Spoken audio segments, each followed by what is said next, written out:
Welcome to the March 26, 2021 Area 8 Fourth Friday Focus Sampler Session. Tonight, we will hear presentations on topics as varied as the Area 8 Chime Loan Program and using the Acapella smartphone app to make a virtual handbell recording. Members of the Area 8 board will be joined by Brenda Austin, handbell editor at Hope Agape Publications, to help us chat, learn, and ring together while we are apart. Our first presenter is the Area 8 Chair-elect Chris Peck. Let us watch and learn as Chris shows us the step-by-step process of creating a virtual handbell performance using the Acapella smartphone app. Hi, my name is Chris Peck, Chair-elect of Area 8. Many months ago, when our church rehearsals ground to a halt, eventually I began to look at virtual options. In my search, I initially hit a couple of roadblocks. What I came across was either an app that would only run on Macs or Apple products and not on my Android phone, or it was some powerful video and audio software that would have been a steep learning curve for me and some additional expense as well. Then I found the Acapella Maker app. It is a free app that can be found in the Google Play Store. It looks like this. Despite some limitations, which I'll share with you in a little bit, it will work in some situations, like our churches, where we can't ring as a group in person. First, I'm going to record a demonstration for you by recording a short 4-measure Amen out of this book, the Standard Hymns Learning to Ring series. It's going to be the Danish Amen, 4 measures. Then I'm going to share with you my experience with it and how I use it and some of the pros and cons of this particular app. So, to start it up, I'm going to open the app up. It's going to give me 2 options. It's going to be a select layout, or it's going to be the video list, which is the library of past videos that we've done. There is a $2.99 fee, and I don't remember if it is to add more templates to that or if it's to add more time, but it's basically a free app. But I'm going to go down and I'm going to pick out the one that I use probably the most often when I have 8 ringers or 8 positions, and that's this one right there. Then it's going to ask me to select my video length. We can go all the way from 6 seconds to 5 minutes. We're going to select 30 seconds because I think that'll be a safe amount of time. We don't want to be short on time. We'd rather be a little bit long, and then it'll automatically adjust itself. Then that's the screen we get to. Now, I'm going to click on one of the boxes. It doesn't matter which one. And it's going to ask me, do you want to listen to one audio through all your recordings? This is your background track. This is what each ringer is going to listen to as they play it. So I'm going to select yes. Then it's going to give me a choice. Do I want to pick an audio file from local storage, or do I want to record an audio file now? I have been always recording an audio file now. So I click on that option. Then that comes up. Then once I press this record button, I'm going to get a countdown of 5. I'm going to get a 5, 4, 3, 2, 1. After that, everything that's recorded is going to hear on the background track and not on the final video. So I usually use a metronome off the keyboard, but for this purpose, I'm just going to use some dowels. So I'm going to have the countdown. I'm going to go 1, 2, 3, 4. 1, 2, 3, 4, 2, 4, stop. Then I'm going to click stop. One thing that you can do on the background track as you're recording it, you can give other verbal cues. If it's a longer piece, you can say soft, loud. You can give more measure numbers. You can give little hints of reminders of how they need to ring on the parts. So what we're going to come up with is the first recording. I'm going to turn the camera around for the purposes of this recording so I can easily start and stop each recording. I'm going to put my headphones on, which are going to be plugged into the camera. For some reason, Bluetooth earbuds or earphones don't work. They've got to be wired into the phone. So, I'm going to take my first couple bells, G and A, positions to ring. We're going to press the record button.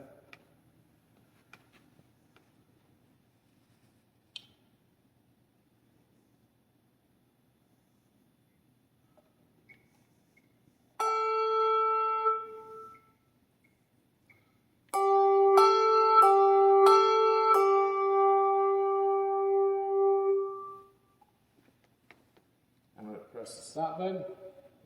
I'm going to ring my next two bells, B and C. I'm going to click the next box over. I'm going to record it.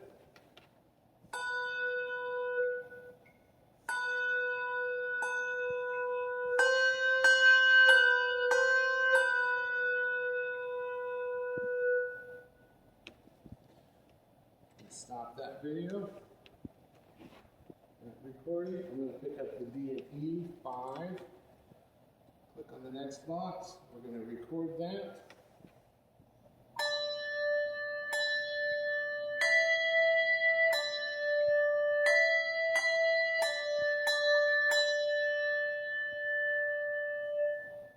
Anytime,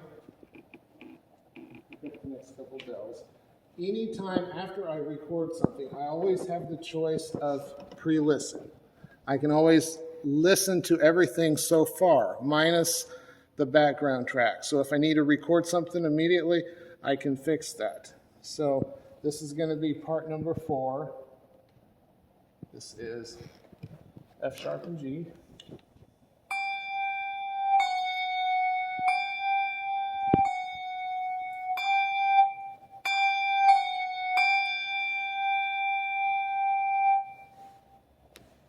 A&B5. We're going to click the next box.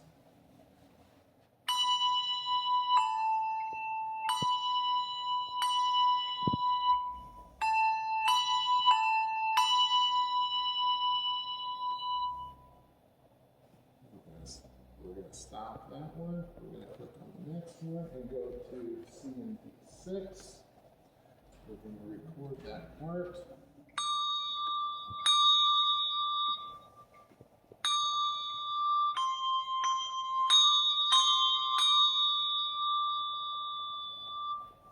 Then it's going to be E at F sharp 6.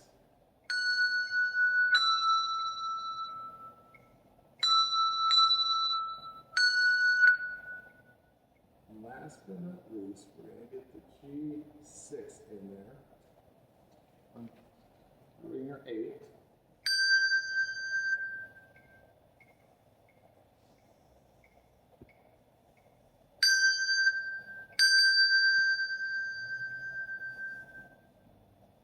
All right, that's the last recording to make. I'm going to stop that one.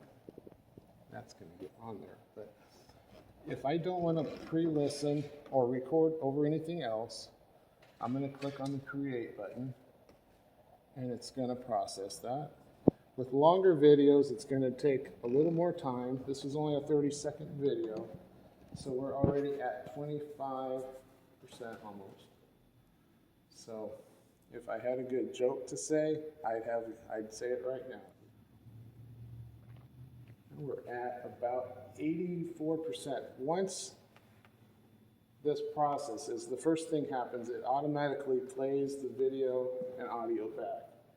So that's what you're going to hear. I'm going to unplug the headphones so you can hear this. There it is. And turn it up.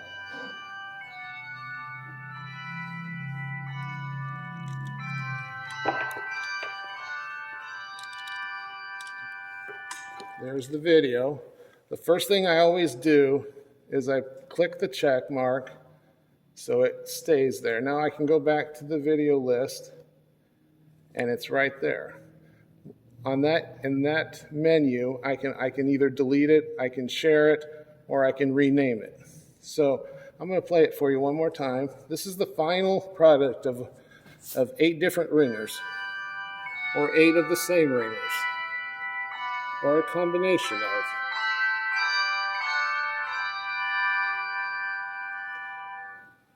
All right, so the way we use this in our church is I try to choose music that's going to work well. And usually that's music out of these kinds of books. This is standard hymns, learning to ring.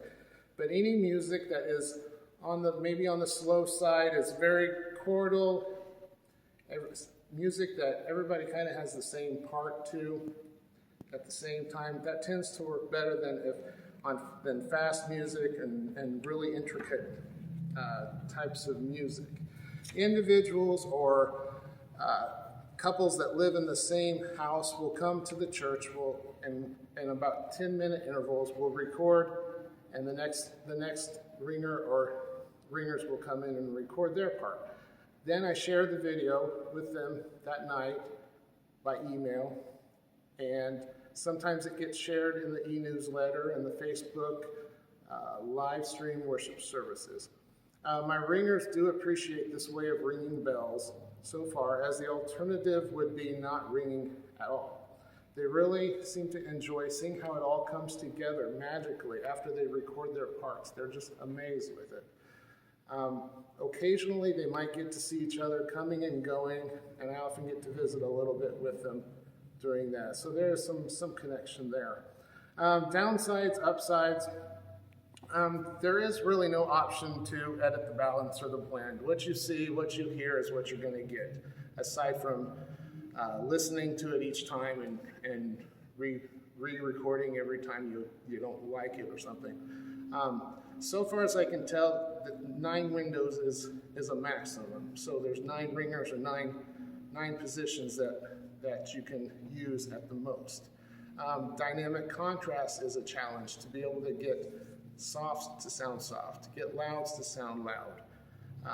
That's a challenge. Also, we can't record remotely, so we can't record from the houses. It's got to be from one phone at one time. The church seems to work the best. The upsides are, for us, it's better than nothing, and it's very easy to use. It's very easy to share with others. So that is Acapella Maker app. If you have any questions about it, stay around, let me know. Thank you. Thank you, Chris. Who knew that 8 chair-elects was better than 1? Our next presenter is Nancy Youngman, who serves Area 8 both as the Nebraska State Chair and as the Area 8 Chime Loan Coordinator. Appropriately, Nancy will introduce us to the Area 8 Chime Loan Program. Hello, I am Nancy Youngman, and I'm not only the Nebraska Chimes Chair, I'm also the Area 8 Chimes Chair, and I'd like to share some information with you about the program. It has been in existence since the mid-1990s in conjunction with Malmark. The purpose is to get chimes into the educational field besides being a church instrument. Each state has at least one set of chimes to loan out for the school year to a participating school. Then the chimes are used as a tool to enhance the curriculum in place, or explore new ways of curriculum, or to play wonderful pieces. The school can be a private or a public school, it doesn't matter. The purpose is for the chimes to be used for education. I did have the privilege of using a set of chimes with an elementary music exploratory class, and it was by far the students' favorite part. And through experience, I do know that some districts have a set curriculum that needs to be followed. But not a problem. Use the curriculum that is there, but enhance it with the chimes. We had certain songs the students were to learn, so I taught them chord progressions, and they would sing while ringing the chords. Sometimes we'd use the piano accompaniments, sometimes just the chords with the chimes. Other ideas? Teach scale patterns, rhythms using rhythm cards, of course the chord progressions, simple melodies, note reading, The list is endless. 6 years ago, the Area 8 designated funds from the area to purchase a new set of chimes for each state, one state a year. Last year, this goal was accomplished, so every state in Area 8 at this point has a brand new set of chimes. A bonus for the school system, if they enjoy the chimes so much, they can purchase the set they used for a reduced amount.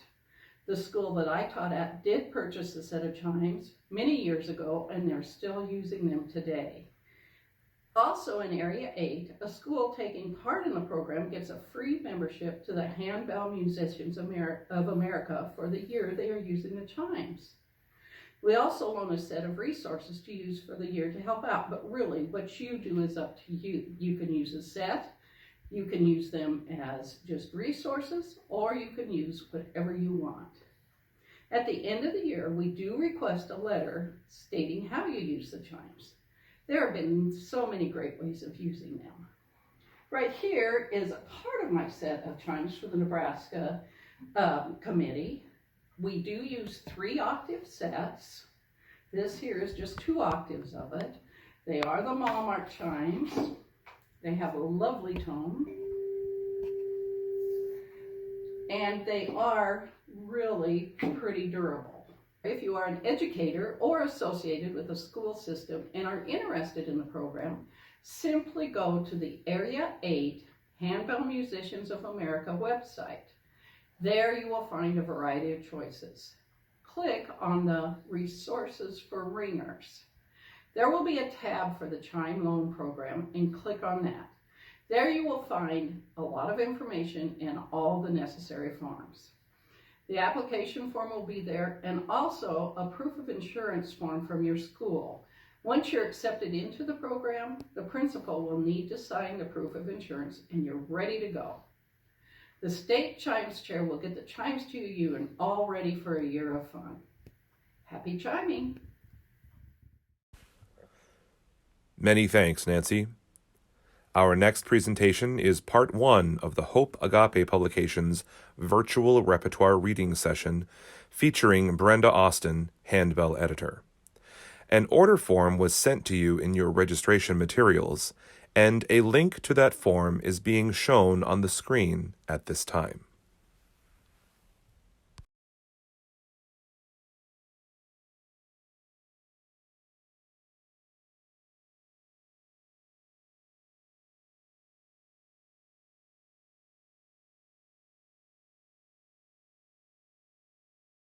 Hello and welcome to the Hope Publishing reading session. My name is Brenda Austin and I'm the Handbell Editor. And we have a few pieces for you today to look at. Some of them are for full choir, some of them are for smaller ensembles. And I just hope that you'll be able to find something to use with your groups in the near future. We need to be making music. I believe that with every part of my being, that our souls need to be creating music and making music with one another. So I hope that you're able to figure out a way, even in our current situation, to make some music. So we're going to start out with Rondo Jubilee.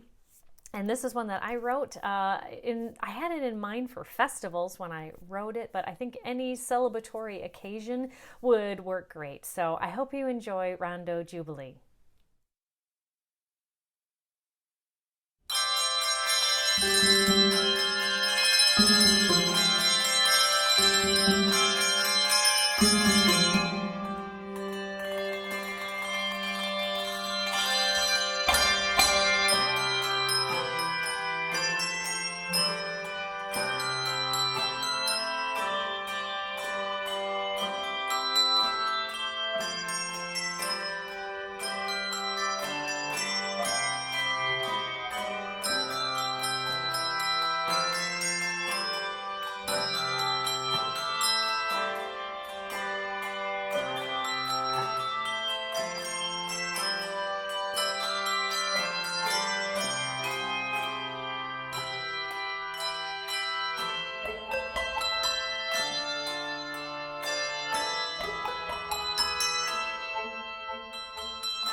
Next, we have a piece from Jason Krug. This is In Remembrance of Me. I love this hymn, and Jason's setting of it is just lovely with his use of texture and chords. I hope that you enjoy In Remembrance of Me.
Next, we have Bell Peal on Old Hundredth, arranged by Linda Lamb. And I think you'll find this piece to be a great piece for those developing ringers, or even if you are in a distance ringing kind of a situation where you don't want any shared bells. This would be one that would work really well. It pairs a bell peal using parts of the Old Hundredth hymn tune. So I hope you enjoy Bell Peal on Old Hundredth.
Hi, I'm Jason Krug, and I am excited that Hope is bringing to you Volume 1 of Small But Mighty.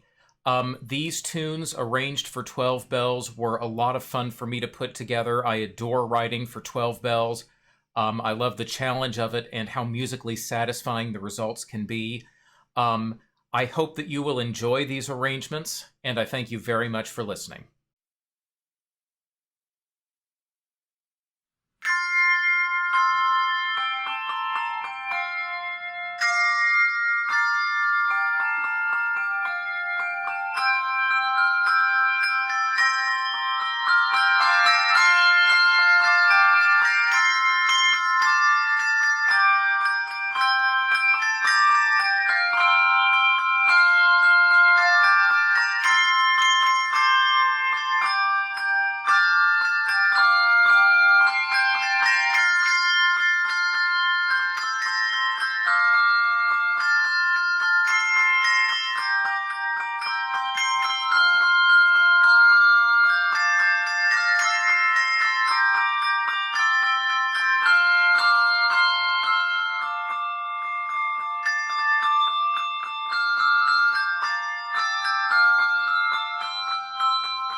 Next, we have Joel Rainey's I Will Rise. It is an Easter tune, and I think that you'll enjoy his use of chimes and textures in this. Just a beautiful setting of I Will Rise.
Thank you, Brenda. We will hear more selections from Hope Agape publications later in the program. Our next presenter is Pat Latshaw, a ringer with Resound, a premier handbell choir based in Kansas City, Missouri. Pat has served the Area 8 Board as Communications Chair and as Secretary. Her topic tonight is bell trees. Hi everyone, I'm Pat Latshaw, here to discuss bell trees. What are they? How can I get started learning to ring a bell tree? What's its purpose? And how can they be a valuable tool in my repertoire of handbell ringing? Let's talk about the equipment we're going to need to learn to ring a bell tree. First off, the good news is that we don't need tables or foam pads or table coverings, all that equipment that we have to schlep around when we're ringing with a bell choir, or even as a solo ringer who still needs to use the table space. In that regard, bell trees are far more portable and are actually able to be used in smaller spaces than a normal bell choir would be able to perform in. What we will need, of course, we'll need the bells. We'll also need mallets. I have several options here, and we'll discuss in a minute which one will be the best choice. We'll also need something called spacers.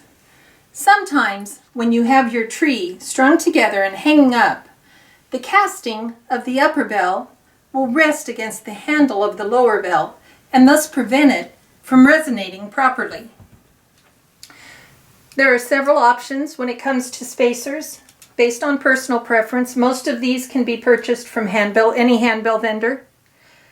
These round plastic discs, which sort of look like the handguard on the bells. They're thinner. They're a little bit bigger in circumference to help just push those two bells slightly apart from each other. Another purchased option, this plexiglass U-shaped spacer, works really well because the handle of the lower bell lies flat against this surface. Again, another option, we happen to have sheets of plexiglass lying around the house because we don't throw anything away. And we were able to create a couple more based on that pattern. I've also heard of people using wood, using that same pattern. And finally, the last example I have is this metal pin, which goes straight across right above the handguard on the bell. And finally, of course, we're going to need a stand. Something sturdy enough for you to hang your bell tree on once you've strung it together and are ready to play.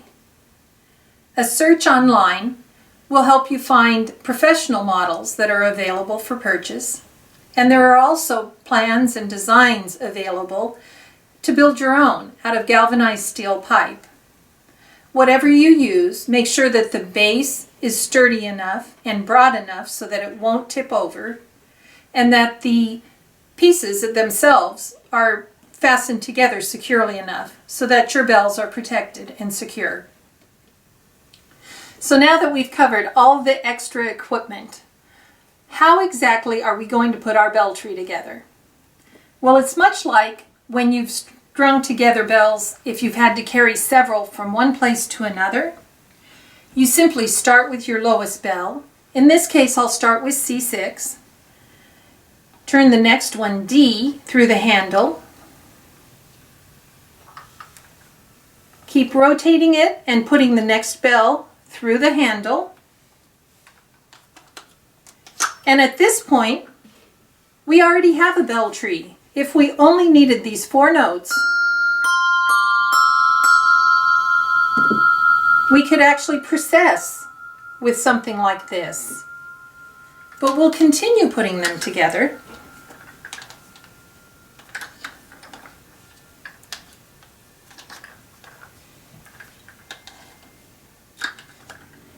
And we have a C scale.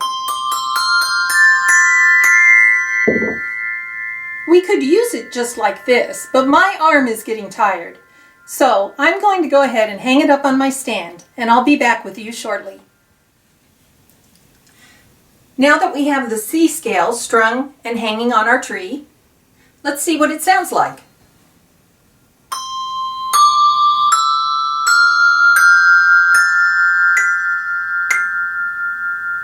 Oh no, the top 2 bells aren't resonating quite right. Sometimes, especially with the smaller bells, when they're hanging on the tree, the casting of the bell on top will rest against the handle of the next bell. So this is where we're going to use the spacers that we talked about earlier. Here's the metal spacer. I put it above the handguard and push it straight back. And you can see that it helps hold the handle away from this casting. In a similar manner, the plexiglass ones, or if you have wooden ones cut to this shape, simply hold the bells apart, slide it up above the handguard, and then the handle of the bell below it will fly flat against that spacer. That takes care of those top two. I think to be safe,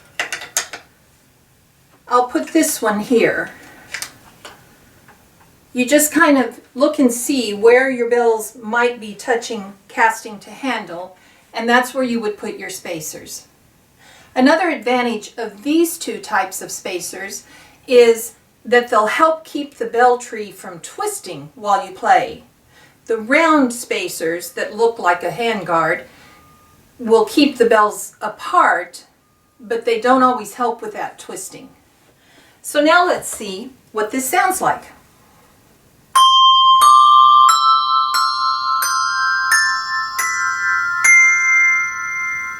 Lovely. How do we decide where we should strike the bell? Again, much like when you're ringing at the table and you have malleted work on the table or you have a suspended mallet, strike in the curve about where the clapper would be hitting on the inside. Doesn't have to be exact, but in that general, and you'll start to hear where you start to get the best sound. Don't hit too high on the casting. You don't get much sound there and it's clunky, and don't hit too close to the rim for the safety of the bell because it's just not as sturdy there. So right in the curve of the casting, and don't think of your mallet as a hammer. Think of your mallet as drawing the sound out. If you use it like a hammer, you just get too much of a clunky sound. So you want to be pulling the sound out. And that creates a nice visual too. But how do I know which mallet to use? Well, I have a string here from C6 to C7, and I'm simply going to use mallets that I have available to me and see how they sound. I'm going to try the blue yarn first. It says E5 to D6, so let's see what they sound like.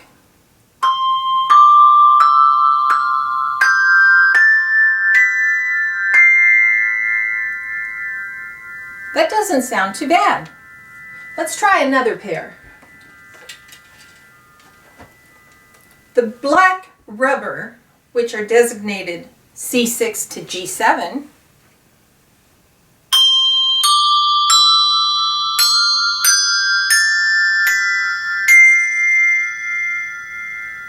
so those don't sound too bad up at the top, but to my ear they're kind of shrill on the bottom. Finally, let's give the brown rubber mallets a try. They say C6 to A6. So all of these mallets that we've tried cover portions of the range. Let's see what this one does.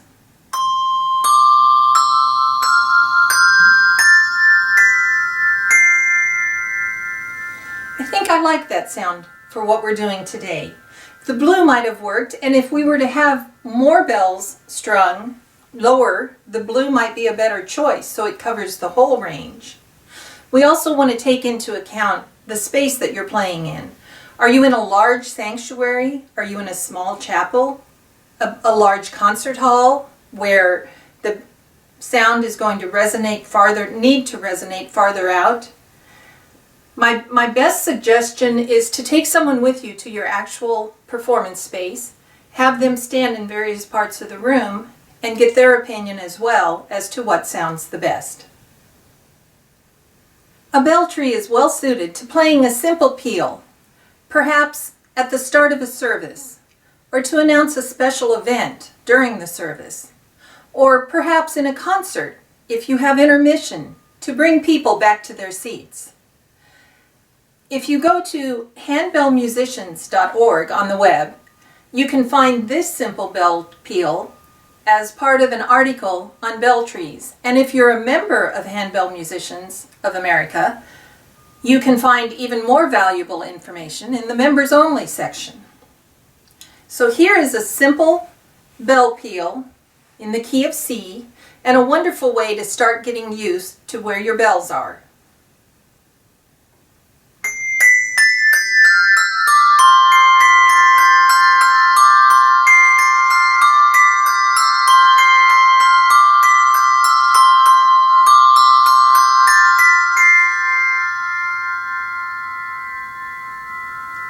And that just got everyone's attention, and we're ready to move on to the second half of our concert. Now that you've taken some time to practice that bell peal, and you're starting to feel a little more comfortable knowing where the bells are located in the bell string, you've practiced that scale up and down, learned the arpeggios, and you're ready now to move on to playing a simple tune. For today's example, we're going to use Barbara Brocker's arrangement of hymn descants for I'll Hail the Power of Jesus' Name. For this purpose, we've taken the B natural out of the C scale and replaced it with a B flat because this piece is written in the key of F. We're going to keep the B natural though, because there is one spot where we have that accidental jump in on us. So it's simply hanging behind, waiting for us to ring it.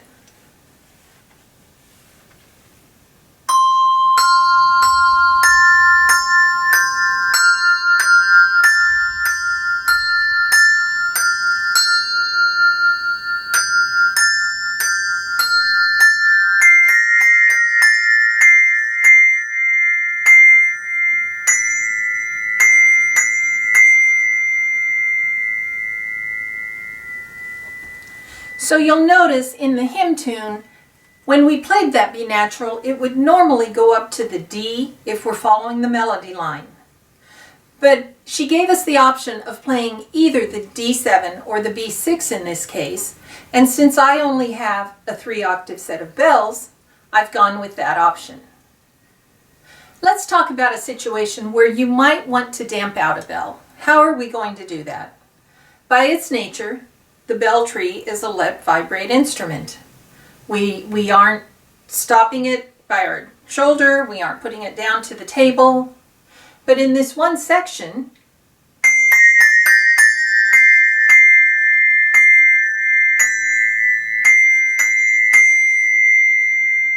you can hear that B natural and the C next to each other are kind of dissonant. So what we can do is simply, once we've struck this next bell, gently put our mallet on the bell that we want to damp out.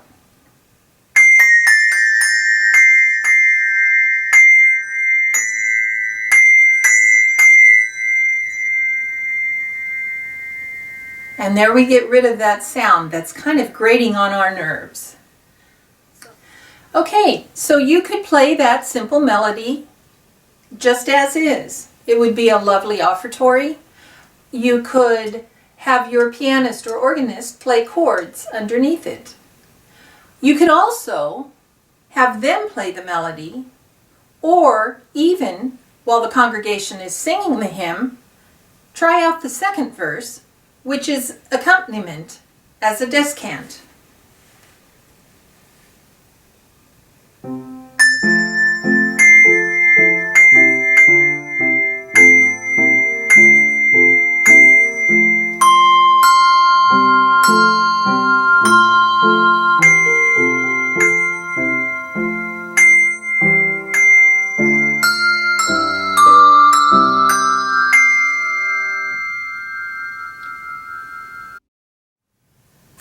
And when you're starting to feel even more comfortable, you might be ready to give that third verse a try.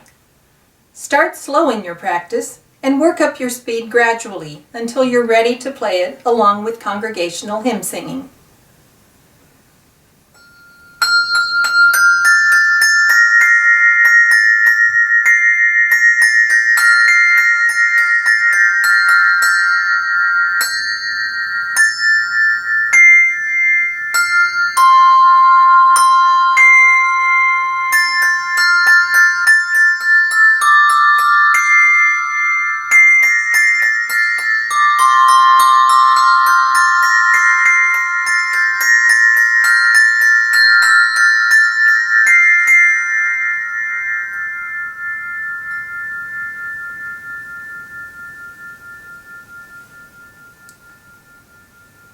And hopefully the microphone was able to pick up on that last chord. I damped out everything except for the FAC. The handbell repertoire is beginning to include more and more arrangements written specifically for Belltree. This particular arrangement and others in the same series are nice for a beginning Belltree ringer because they include the basic tune, a simple descant, and then, when you're ready to move on, another verse with a slightly more complicated pattern. We've covered the basics now of how to assemble and ring your bell tree.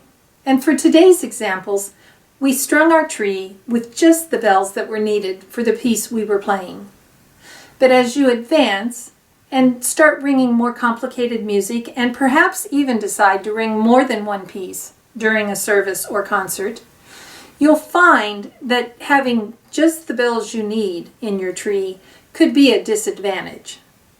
Much like the solo ringer, who keeps the full keyboard available on the table, you'll find methods that have been developed to keep all the bells available to you on the tree.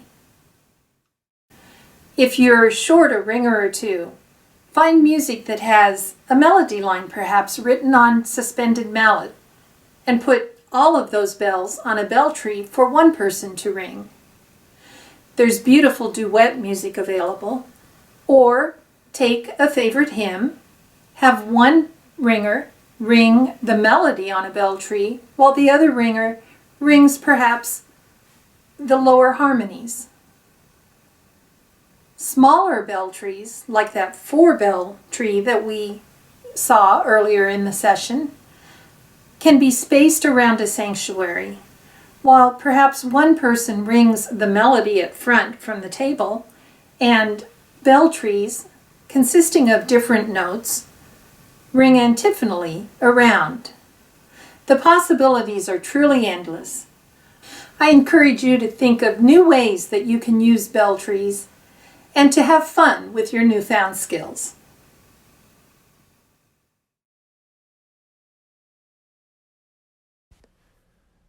Many thanks to Pat for that presentation. We will now be blessed once again to visit with Professor Bell and her student Clapper as they teach us how to ring touch and thumb damp. Hello, everybody. Remember, I'm Professor Bell and my great student Clapper. Today we are going to learn some new techniques again. We're going to learn the RT and the TD. Clapper, do you have any idea what these mean? I know what TD means. What does it mean? Touchdown, Kansas City! Right? Maybe. It could. It could mean touchdown, Kansas City. But for Bell people, it means thumb damp. Oh. So today, we're going to learn a little bit about ring touching, RT, and TD. I like touchdown. I kind of do. I like it when they score touchdowns. Yeah. But we're going to talk about thumb damping.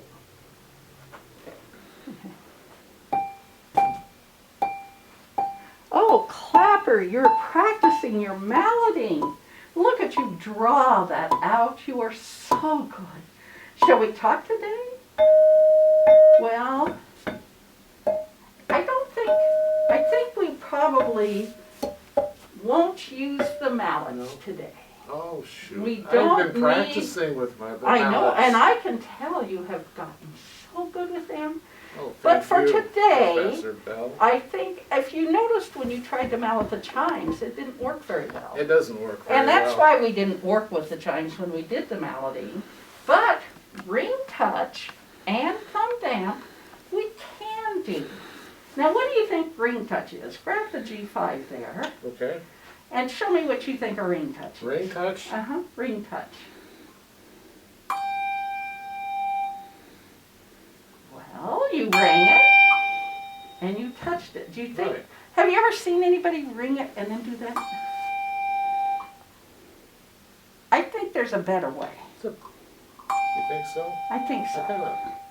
kinda, You're getting pretty good at that way. I am pretty Now, good. with That is a ring touch, it's just what it says. You want to ring it, right. but when you touch it, it's going to be a damp.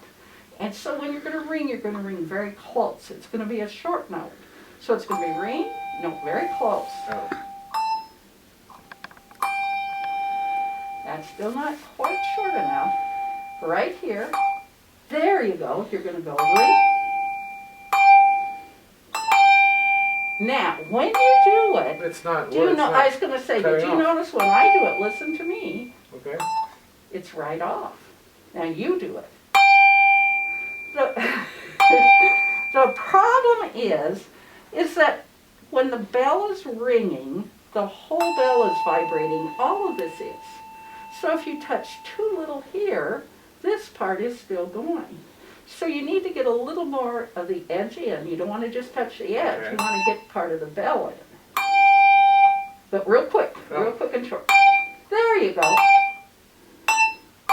That's right. Very good. Not so much. Yeah, you Yes. don't want to forget this lovely bell music Okay. movement. We're going to forget that. We're just going to do a quick ring and a quick touch. There you go. Now, why don't you try one of those bigger bells? No, one of the bigger bells. Oh. Yeah. Let's try this one. Okay. Okay, now you did pretty good. You listened to me, what I said on the first one, didn't I you, did. Clapper? I'm very proud of you. Because you have to get that whole section where it's ringing. If you rang this and you just touched it like this, it's still ringing. If you ring it, you've got to get more of it in. So these really, we tend to damp more in here when we damp, but that's not going to be enough. You almost have to pull it back a little so you're getting more of this portion of the bell. There you go. Now, these What big about ones. this bigger one. Try this one just like you did the C just now. Okay. I can hear it. Can you hear it? Just a little bit. That's still ringing. What are you going to do with that? Look at how big this is here. Yeah. Let me show you another thing. If I did this, it's ringing a high. Go play that G up there. Yeah. It's ringing that G. This is what bass bells do all the time. They don't damp properly. And then the high bells get blamed. That's a trick you bass bell ringers can do. This, again, you need to get this section. So, this comes in handy. Ring very close to the body and touch it right where it's going to get the whole section. Why don't you try that? Still closer to the body. There you go.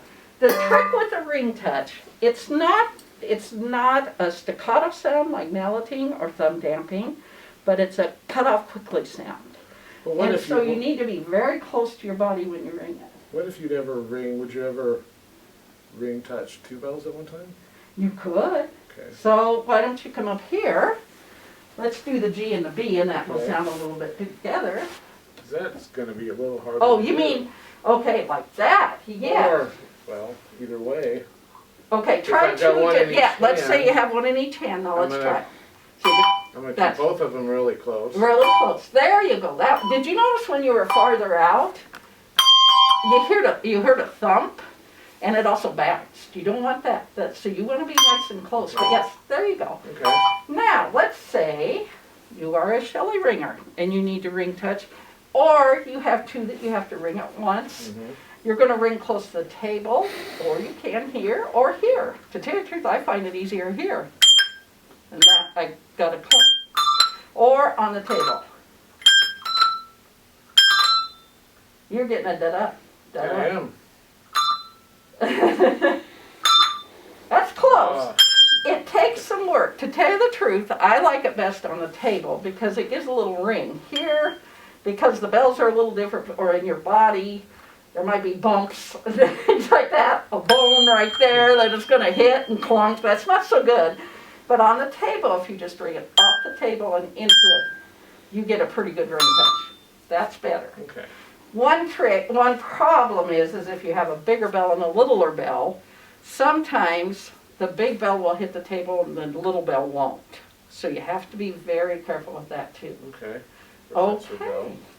Now, we have these chimes of which you tried to mallet. I did. Doesn't work. It doesn't work.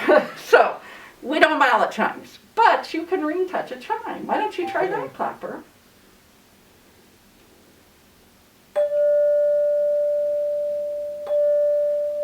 That one doesn't work. Let me try this one. Okay, that probably will be better. Do you think maybe it's the chimes not working or you? I think the chimes aren't working. I think Oh, this that's whole probably, set you of probably chimes would know isn't how to working. do this, right? So that Okay, one's not working either. do this for me. Ring a chime and then tell me where it's ringing.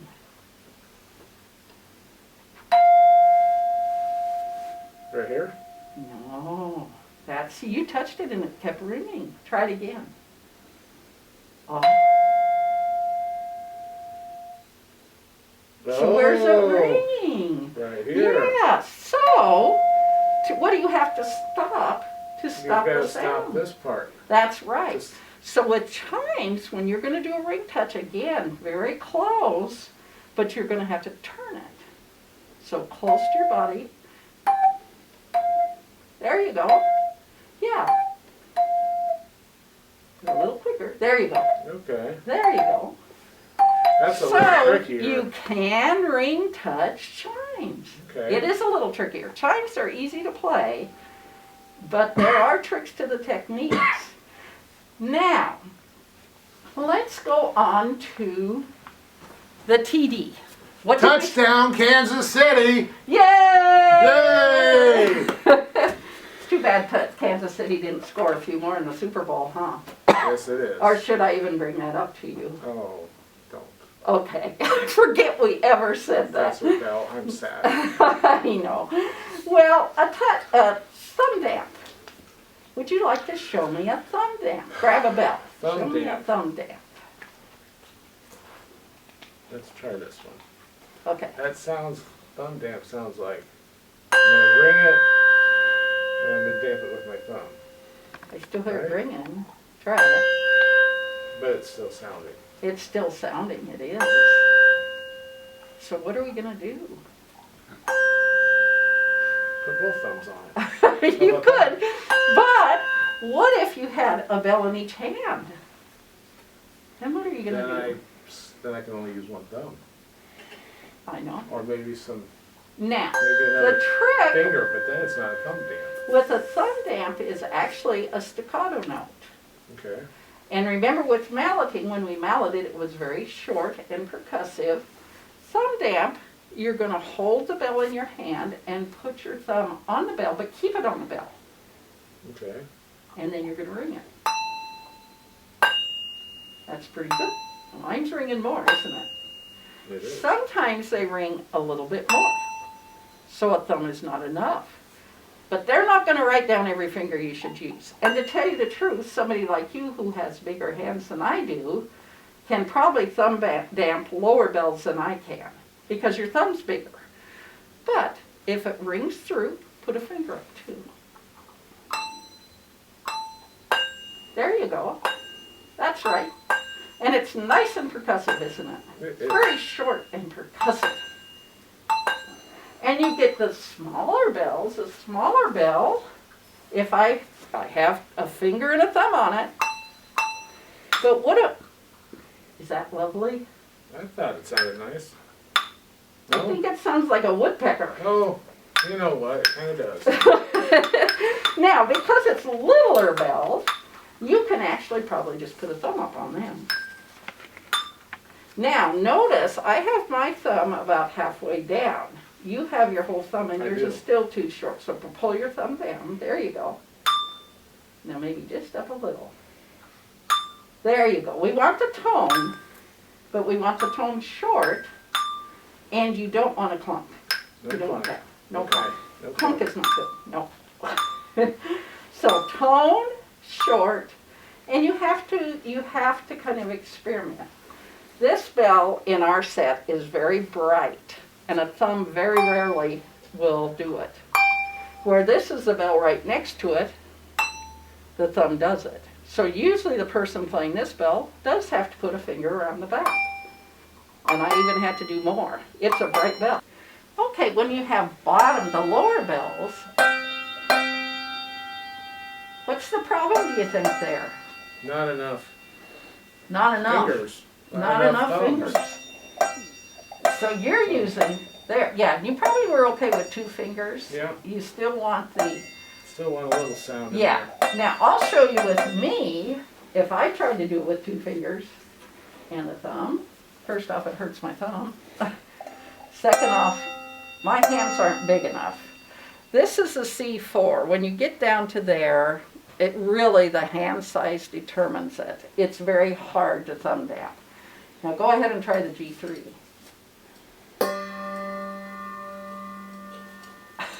That's a big bell to try to. It's a really Thumb big down. bell.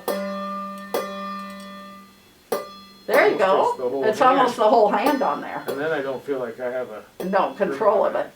So really what I do with my bell choirs, if you get to the lower bells that it's really impossible for the ringer to thumb damp, and I wouldn't ever do it below C4, you're either going to pluck, which we haven't learned yet, or you're going to mallet.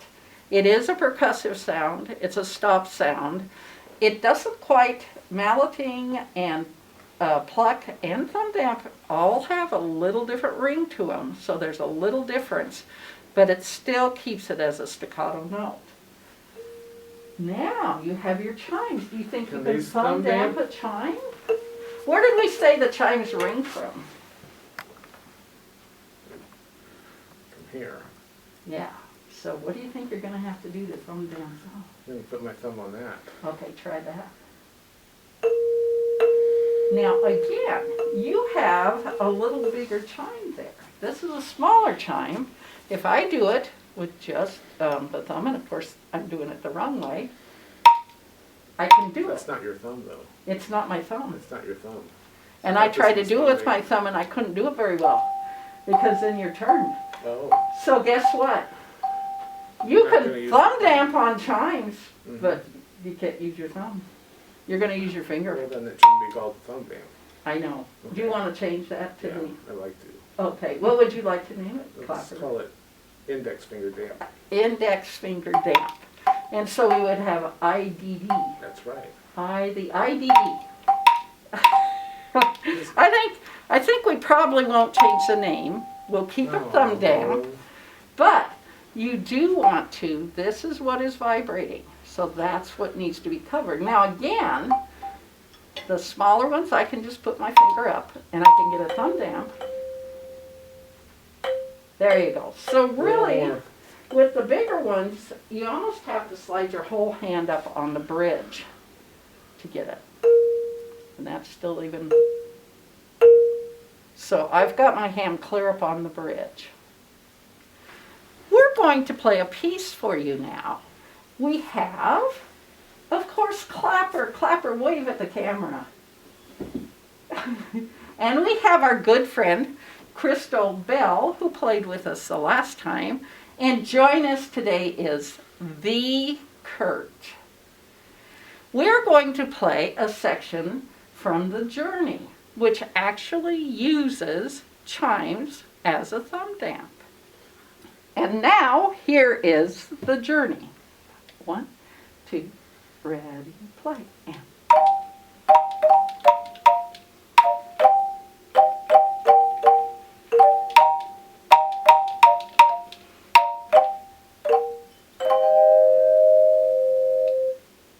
excellent job. job. We're now going to demonstrate the piece Kumbaya with thumb dance. Here's Kumbaya.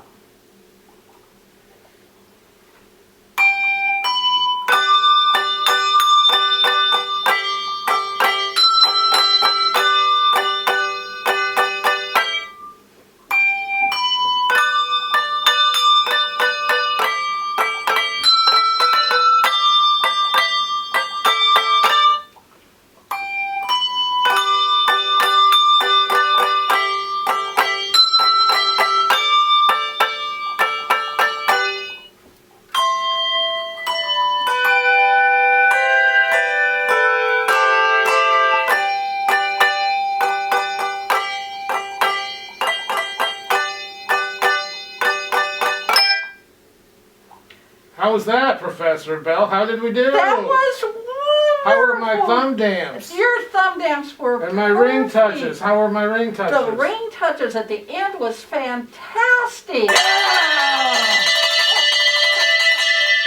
What? Clapper, that is another new technique which we will talk about next time. What? This? That's called the shake. Well, I like the shake. That's going to be sure fun. You do. Thank you all. Thank you to Professor Bell and all of her students for teaching us to ring touch and thumb damp. Our next presentation is part 2 of the Hope Agape virtual reading session featuring Brenda Austin, handbell editor. A link to the order form is being shown on the screen at this time.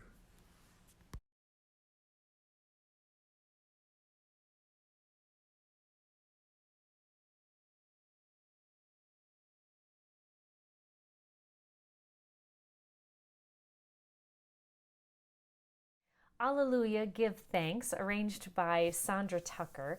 This was originally, it is an Easter type text, but really could be used in any of the Easter tide time. Lovely little tune, and she's just done some beautiful things with this arrangement. It's very crisp and clean, very Sandra Tucker. So I hope you enjoy Alleluia, Give Thanks.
This next one is smaller but mighty, and it's written for 8 bells. So just a quartet of people, or you could even do it with 2 people if you're both four-in-handing.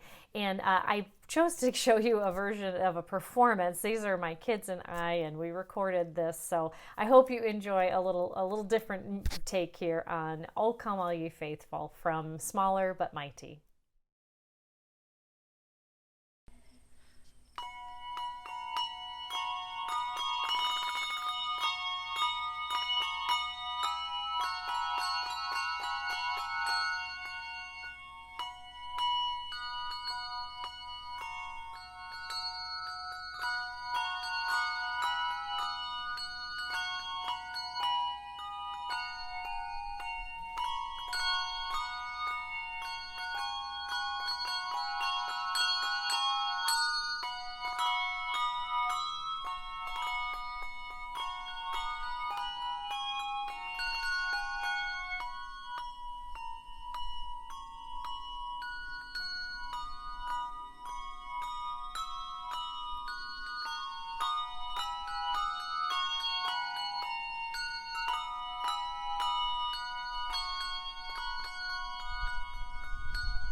Sandra Ethan brings us this lovely arrangement of "Were You There?"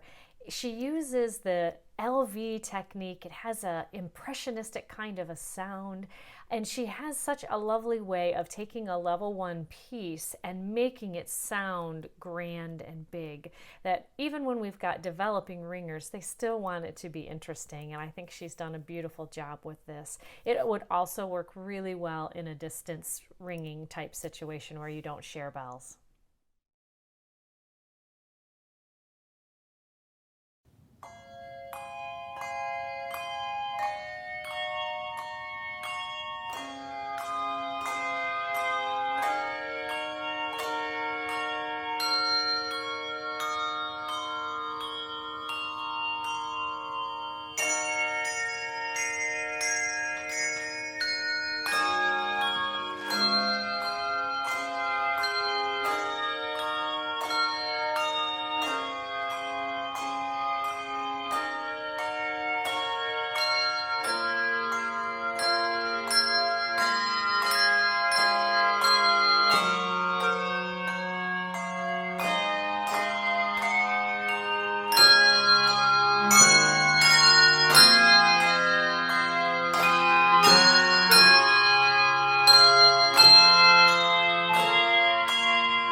Small but Mighty, Volume 3. These are written by Joel Rainey. They're all 12 bells, and he has some that are written from D5 to A6 and some written from F5 to C7. And I kind of like having that set just down a little bit. It does give your ear a little bit of a break if you've been doing a lot of the 12 bells that are in that key of F. I hope that you will enjoy Joel's settings for 12 bells.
Hi, this is Alex Giebert. I want to thank you for being part of this reading session, and by doing so, you're helping out the composers and arrangers and Hope Publishing. So thanks a lot for that. So this arrangement of Carol of the Bells was something I wrote for a high school group. We wanted it to be flashy and entertaining, but also very accessible and doable by an intermediate level group. Enjoy.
Next, we have Jason Krug's arrangement of The Solid Rock, and this has been written for handbells with piano accompaniment. The piano part really adds to the handbells, giving it a magnificent sound. I hope that you will enjoy this arrangement of The Solid Rock.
Thanks so much for joining us here and sticking with us through the reading session. I can't wait until we can be together again and ring side by side, elbow to elbow.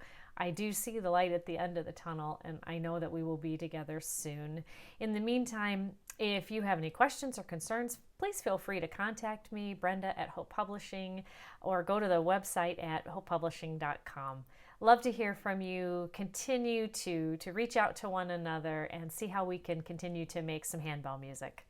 Take care.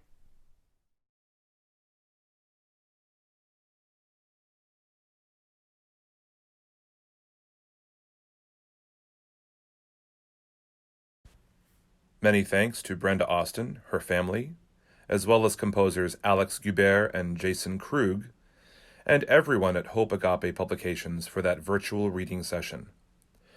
Our final presentation is a preview of the April 23rd Fourth Friday Focus in-depth seminar, which will teach us to ring more with less. In this preview, past chair Beth Ann Edwards will demonstrate four-in-hand ringing. Other topics addressed will be beginning and intermediate weaving technique and ringing more bells with fewer ringers. Hi, I'm Beth Ann Edwards, and I am past chair of Area 8 Handbell Musicians of America. I've also been ringing and conducting for over 30 years. When I first started ringing in a church choir, we had 3 octaves of bells. So each person We had enough ringers so that each person had 2 bells. We had 11 ringers. Then in 1991, we went to a national festival in Ames, Iowa, and it was my first exposure to 4-in-hand ringing. I was very excited. I wanted to go home and try it. And luckily for this church, we also received our 4th and 5th octaves of bells so that we had the high upper bells where we could 4-in-hand. Now, at the time, back in 1991, 92, we didn't have internet, we didn't have YouTube, we didn't have videos where I could go and figure out how to do 4-in-hand. But I was determined. I took 4 bells. I tried every single combination of how to make it work. I finally got to make it work, but I don't think it was a very good technique. I think if I continued to use that technique, I'd probably have carpal tunnel syndrome. So I found someone to help me and I continued to learn. I went to classes, I went to festivals, area and national festivals. I took classes on how to use 4-in-hand correctly and musically and beautifully. And here I am today. So what we are going to work on next month is how you can use 4-in-hand correctly, musically, and beautifully. When I teach my 4th graders how to do 4-in-hand, I never tell them that this is a difficult thing to do. And they always seem to do just fine. If you're an adult and you look at someone do 4-in-hand and you think it's hard, it's going to be hard. So just be aware that it's simple. So here we go. Here's the most important thing you need to learn, and I'll give you a little teaser or a little heads up for what we're going to do. So if you have 2 bells, this is a C and an E, 7. And so you're just ringing like normal.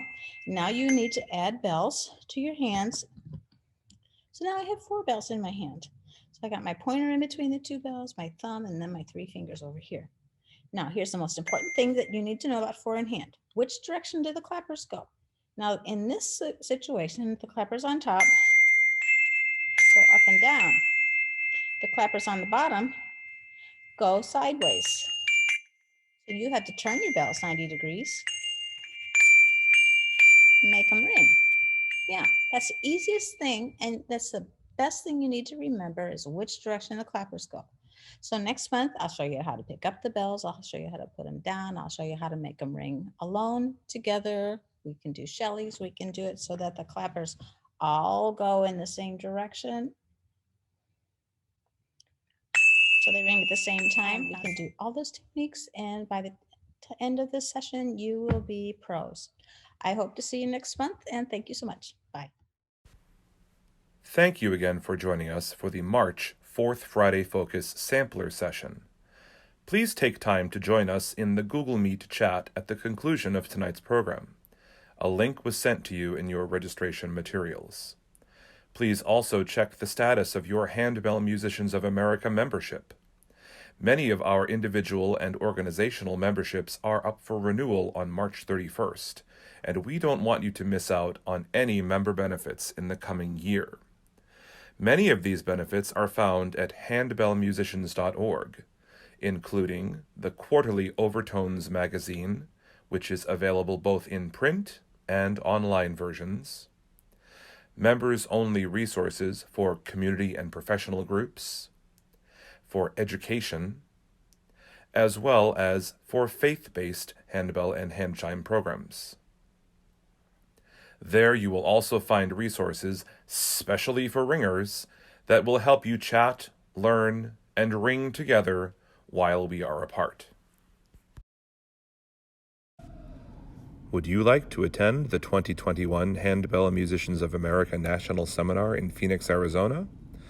Masterclasses in conducting and composition will be held July 10th through the 13th, and the main event will take place July 13th through 17th, with a distinctly teen festival held from July 15th through the 17th.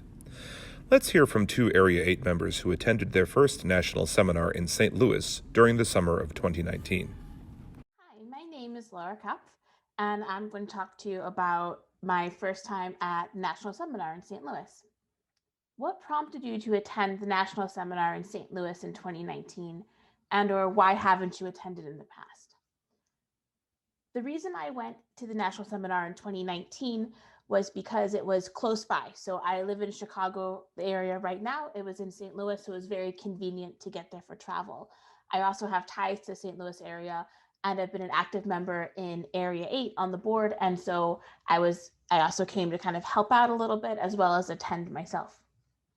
In the past, I haven't gone, mostly due to cost and just being unsure of, would I like it, would I not like it? And so I thought being in St. Louis, being close by, was a great time to try it out. What surprised me about National Seminar? I think I was surprised by the number of people who were there and all the different classes and all the different ringing tracks that were available. I'd been to some area events and some local events, but seeing hundreds of handbell musicians together and people seeing like the composers and arrangers there, it's like, you're playing their music with your handbell choir, and then meeting them in person and really kind of getting to know the handbell community and these people that you'd heard about. That was a lot of fun. What was my favorite element?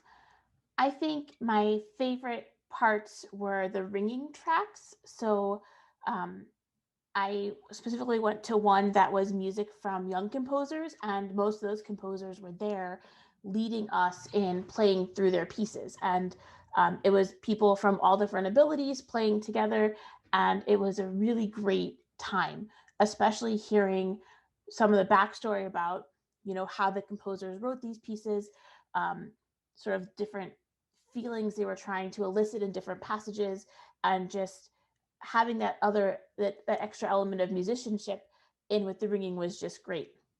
I also really loved all of the concerts. I enjoyed the big concert every night as well as the lunchtime concerts. Seeing what the soloists could do, seeing what some of these small ensembles could do was just motivating, and it was just really captivating what these groups were performing. What would I have done differently? I think what I would have done differently was try to get out of my bubble a little bit more. I tend to be more quiet and reserved, and I wish that I had reached out and talked to some more people than just the few people that I knew who were around. What advice would I give to someone contemplating going to National Seminar this year? If someone is thinking about going to National Seminar or is on the fence about it, I would say go for it. You have nothing to lose, and you're going to come out of it a better ringer. You're going to come out of it kind of on this handbell high. You're going to, have this great experience. You're going to learn a lot. There are a lot of different techniques and things that I had learned, or learning alternate ways to do certain techniques that helped me a lot in my ringing since then.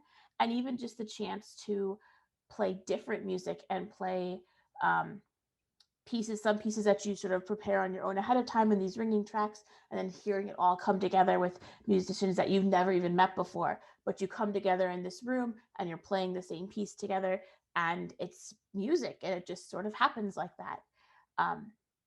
You're going to learn a lot, you're going to have a lot of fun, and I would definitely go back. What prompted you to attend the National Seminar in St. Louis in 2019, and why haven't you attended in the past? It was my first time, and my church was able to find the financial parts to send a first-time member to the handbell convention, and it was just a real treat to be there. I learned quite a bit about the ensembles, different styles, different people. I got to meet quite a few of the composers, and hope to be back on a yearly basis once this pandemic is done. What surprised you about the National Seminar? I was surprised to just see the amount of people that truly care about handbells, and also the variety of people and amount of different peoples it reaches, whether that's people who are young and in their 20s, or people who are still bringing up into their 80s and 90s and have been to 50 or 60 of these conventions. I didn't realize it had such a significant historical background. What advice would you give to someone contemplating going to National Seminar this year? Is go. Ask questions. Don't be afraid to get up there and ring. Of course, there will be people up there who are ringing and being fancy, and other people who are at the same level you are, but get yourself involved, speak to the composers, introduce yourself. Everyone there is friendly, make some friends. It's really a great time, and I hope that you really consider going to the next national convention. Registration is now open for National Seminar 2021. Visit seminar.handbellmusicians.org and follow the instructions to register for the in-person event, for the virtual event, or for a single day.